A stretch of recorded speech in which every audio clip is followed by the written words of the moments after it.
later on. And what we'll be cooking for Melanie C at the end of this show, which will be facing food heaven. Scallops, and those seared scallops with lime butter and pickled vegetables, or food hell. The pan-fried duck breast with apple and potato rusty. Bryn, what do you like the sound of? Are you going to go for scallops or duck? Do you know, I'm with Mel.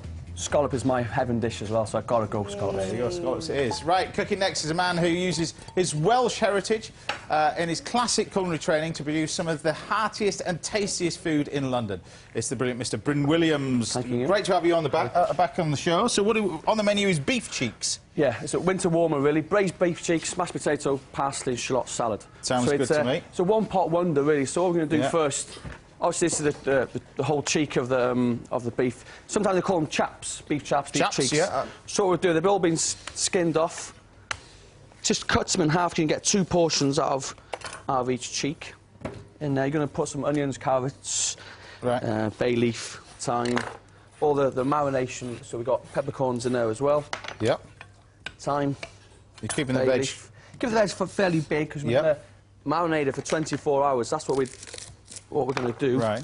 And then in with some... Now, these beef cheeks, they come from the butchers like that? Is there a membrane attached to them, like cod cheeks? There's a membrane on the outside, which is like the skin of the animal. So you just literally take the outer skin off. There is a big piece of sinew running through, but when you cook it for 3 to 4 hours, that just breaks down. And literally, you can eat it at the end without a fork. You can eat it with a spoon. It literally just falls off. Right. So that's what we want. Now, is this ale you putting in there? Ale, you could put red wine, but this is ale. I just think being a bit more British, let's keep on going on that front. In the fridge? In the fridge. I'll leave you to wash your hands and stuff. Cover it for about 24 hours, and there should be one there. All right. We had earlier on. There you go. So what we're going to do now is literally... You want to drain this off? Drain it all off. Right. And then... Watch the splashes. There we go. Okay. There you go. So what we do now, what we can do now is just literally seal. If you want to seal all the beef in the large casserole, so basically it's a one-pot wonder. Yep. You literally put everything into one pan. So if I give you that, then I'll do the vegetables as well. Seal the beef. So it's very, very important now that we seal the beef, get a lot of caramelisation on there. That's where all the flavour is. Right. So without if you don't caramelise it, you'll have a real pale kind of sauce at the end of it. A little bit of oil in there. Smoking. Okay.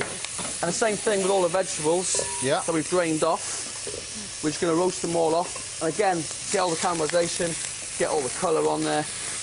But it's colouring the veg as well is quite important, not just the meat. A lot of people just colour the meat. Yeah. The veg is quite critical as well. Full of sugar, full of sweetness. You get all that caramelisation in there, which is very, very important. And then, what we're going to do after, flame grill. Yeah. Okay. What we're going to do after is literally turn this down a little bit. That's fine like that now. Yeah. Okay. See, good. So you're browning the meat like that. Brown the meat. Nicely browned on the top. Okay. Yep. Season all the vegetables. You're going to pass these potatoes. Yeah. So we're going to do a mashed potato. When they asked me what do you want me to do, I thought we'll do mash, and James can put as much butter as he likes in the mash. There you see. Okay. So a little bit of butter. I'm going to steal a little bit of butter from you now, just to caramelise all the vegetables. What we do now, as we caramelise the vegetables, James, we're going to pour the liquid into the pan we've got the beef cheeks in. What's going to happen is going to reduce and get a lot of flavour from the ale into the cheeks. So a lot of time you just throw the marinade away, but you can use the entire lot. Use it. It's all flavour. It's very, very important. When we marinate in that one bowl, it keeps all the flavours in, and we only use everything within that bowl to create the dish. So in with the stock to cover. Now, always at a Dezio restaurant, you never seem to stand still. You're building stuff even now, aren't you? What's this Well, we're literally starting next week a private dining room with a kitchen within the dining room, so you can see us chefs cooking your food, or not cooking the food, wherever you want to be, really. So we're going to do cookery lessons there as well. So hopefully, you're looking at me like I need the lessons. No, it's not. So we can do a cookery school as well. So that's what we're doing. It's all because what customers ask us all the time, because they're always asking, do you do cookery lessons, do you do private dining? And it's basically just giving the customers what they're always asking for, which is very important. Okay, so we've got all the vegetables. That can't be enough butter for that amount of potato. Take some spuds out and we'll have some nice... Don't take some spuds out, we get more butter. Oh, I get more butter. Yeah, you're never going to run out on this show, you see. Okay, so we've got in the pan here, James, we've got the beef, the vegetables, the ale, stock to cover, bring it to the boil, and we'll just place it in the oven. On a low oven, we literally need it on about 160 odd to braise nice and slow. This will take about 4 hours to cook, 3 to 4 hours to cook. But just because you're leaving them in a bigger piece, or? And because it's such a sinewy piece of meat. The more the muscle works, the longer it takes to cook. For instance, a fillet of beef, for instance, will literally take 3 or 4 minutes to cook because it doesn't actually do anything as a muscle. Because of the cheeks and oxtail as well, because they're constantly moving, constantly wagging their tails and eating grass, it takes a long time to break down all the meat fibres within the cheeks. So after the 3 to 4 hours, we should have a pot full of flavour. So that's what we're going to do now. Is literally... How much time do we have? Your mum's nodding her head. Do you like beef, Mel? I do like beef, yeah. Great. It's not really an option with this, no, is it? It's beef or nothing. I've never had cheeks before. Never had cheeks before? Just check, is the cheeks on its face, right? Yes. Yeah. not his bum. No, not his bum. Yeah. See, I know what you're thinking. OK, so to go with this, obviously you're going to put so much butter in there. And cream. And cream. In it goes. We're going to do a shallot and parsley salad. And literally just raw shallots sliced through into a bowl. A little bit of lemon juice. Yeah. Just to break down, so you lose that rawness of the shallots, but you don't want it raw either. So, good pinch of or good squeeze of lemon juice. Now, one thing that I do like about your cooking, I've eaten in your restaurant as well, is that you stick with the traditional sort of stuff. Rather, a lot of people are going all this sort of fancy sous vide and in the bag cooking and everything. You're kind of a purist when it comes to Do you know what? We do a lot of that, but we just don't tell anybody. Right. So we do Lovely. a lot of the sous vide. Trying to big you up there. I know, but I just think I try not to use it as a marketing tool or for press. I just think people want to think that their food's been cooked in a traditional manner. And when you say to them, yeah, it's actually cooked in a sous vide or a water bath, which is not very often we do it at that, I must admit, but we do it now and again. It surprises people because people do think that we are classic everything, but we do try and surprise people as well. Right, so you want me to reduce some of this sauce down? Yeah, just a little bit. So in here we've got shallots, olive oil, lemon juice.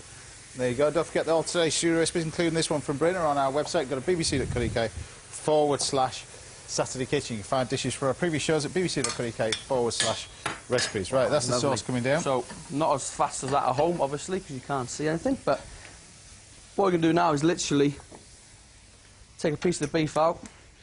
Yep. Into the bowl. There's your mash. Right, mash is coming. We need a nice big spoon for mash. Where do we have one? Do you know what? Where do we have one? There you go. I'll use this one. It's fine. OK, so big spoonful of mash. You need plenty of butter. You said it there, so more butter, the better. What was the butter should hold the potatoes? Well, I worked for one very famous chef. Said the potato is there to stop the butter from splitting. That was Michael Piers White's words of wisdom for me. Yeah. So to finish off the dish, a little bit of parsley and shallot, and to finish off, do you want to? No, I'll let you do a chefy drizzle. Well, it's not really a drizzle. I'm just going to literally pour in the sauce around the beef. And what more do you want on a winter's night? Braised beef, mashed potato, parsley and shallot salad. How fantastic does that look?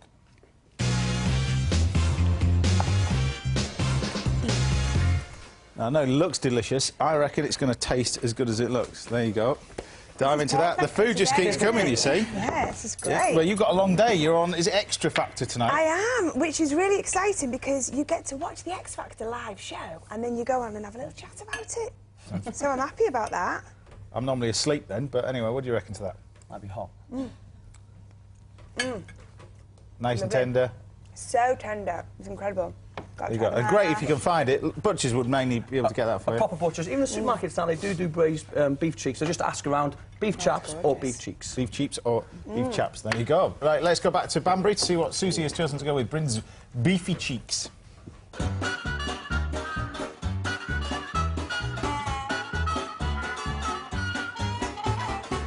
BRYN's beef cheeks are braised in beer, and one option is to go for a really tasty glass of beer to drink with them. Something like this, which would complement the dish's rustic meatiness perfectly. But another ideal match for this wintry recipe is a full-flavoured red wine. And I'm looking for something with enough fruit roundness to cope with the meat, but also a good peppery kick to pick up on the savoury notes in the dish. And where better to find that than in France's southern Rhone Valley. So here it is. It's the Côte de Rhône Village 2010, which is going to be fantastic with BRYN's braised beef. The Southern Rhône is home to Châteauneuf-du-Pape, and it's known for producing generous, spicy red wines that work brilliantly with slow-cooked meat. Oh, you know, the amazing thing about this wine is that it actually smells like the dish. It's full of lovely, peppery, meaty scents. And the reason that it goes so well with BRYN's dish is that although the braised beef cheek is meaty, it's also meltingly soft in terms of texture and flavour. And this wine is going to cope with the meat without being too heavy for the overall dish. Its pepperiness will pick up on the parsley and shallot salad, and then its savoury sweet flavour is going to be the ideal match for the mash, the thyme and the winter veg.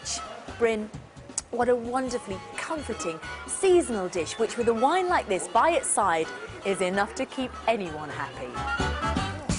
I'm happy because I've got the plate in front of me, which is quite nice. But what do you add to the wine to go with it? Combination of the beef, nice and spicy, so it cuts through the richness of the, the mash and the denseness of the meat. Very, very good combination. Good combination. Great combination. Yeah. We like that one. Theo, what do you reckon? Beautiful. That wine is sort of richness of the wine with the beef and the kind of the mashed potatoes. Is really good. You could serve beer with it. Really good. You could have, have a pint with it. Yeah, we did go on the beer section. Yeah, it'd be nice with Well, it. it's Nice still with quite light as well, isn't it? Yeah. It's not heavy at all. It is if you eat a plate full of that mashed potato. Now, you can be joining us here at the chef's table sometime in the series. All you have to do is write to us, of course, with your name, address and, most importantly, a daytime phone number. Our address is Saturday Kitchen, PO Box 31888, SE11 4XS. So get right in, don't forget to put a stamp on your envelopes, please. Right, let's get back to the Great British Menu Grand Final, see how the remaining chefs got on serving up their main courses.